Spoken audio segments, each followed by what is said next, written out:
Ditanya penyesalan pakai politik identitas, Anies panjang lebar. Kalau ada calon muslim dan Kristen, isu agama jadi. Dilansir dari Warta Ekonomi.Jakarta.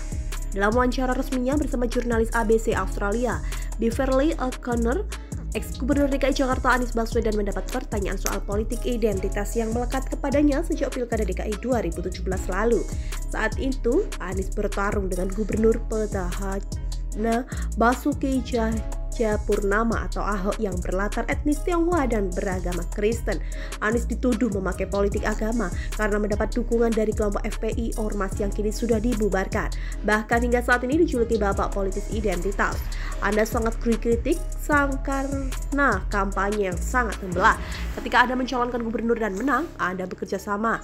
Anda memainkan kartu agama dan hal itu menghantui Anda sejak saat itu. Apakah Anda menyesalinya? Tanya Beverly dalam bahasa Inggris. Anies selalu menyambut pertanyaan itu dengan retorika khasnya memberi penjelasan. Menurutnya, pemilihan umum pemilu memang begitu, selalu ada keterbelahan. Contohnya, jika kandidat berbeda jenis kelamin, satu laki-laki dan satu perempuan, maka isu gender akan mendominasi pembicaraan. Itu bisa menjadi faktor keterbelahan. Dan kemudian jika calon berasal dari kelompok etnis berbeda, maka faktor etnis dapat menjadi faktor keterbelahan.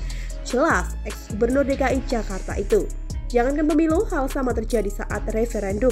Ia mencontohkan saat penentuan Britania Raya apakah akan keluar dari Uni Eropa atau tidak. Dan bahkan ketika Anda mengadakan referendum di mana tidak ada orang untuk dipilih, tidak ada keterlibatan isu agama, tetap bisa jadi pembelahan. Misalnya Brexit, terjadi keterbelahan di sana. Tidak ada kandidat, tidak ada agama, tidak ada aliran kepercayaan dalam referendum tersebut, terangnya.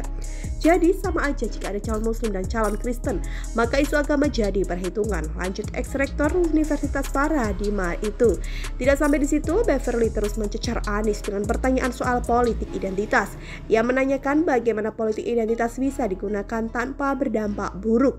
Anies pun melanjutkan penjelasannya. Ia bilang di setiap pemilu setiap kubu selalu melabeli kubu lainnya. Namun sejak 2017, ia mengaku telah menyelesaikan masa jabatannya setelah dinyatakan menang. Sepanjang itu, tak juga mengkonfrontasi pelabelan dimaksud, karena saya tidak ingin membalas pernyataan dengan pernyataan.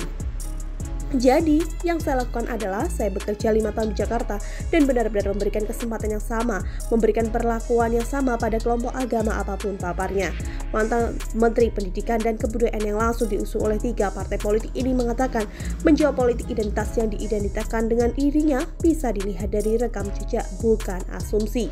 Dan nyatanya kami menciptakan rasa stabilitas, rasa damai di Jakarta dan sekarang semuanya sudah selesai. Jadi saya mengundang semua orang untuk menilai saya bukan berdasarkan asumsi, tapi berdasarkan jejak pungkasnya.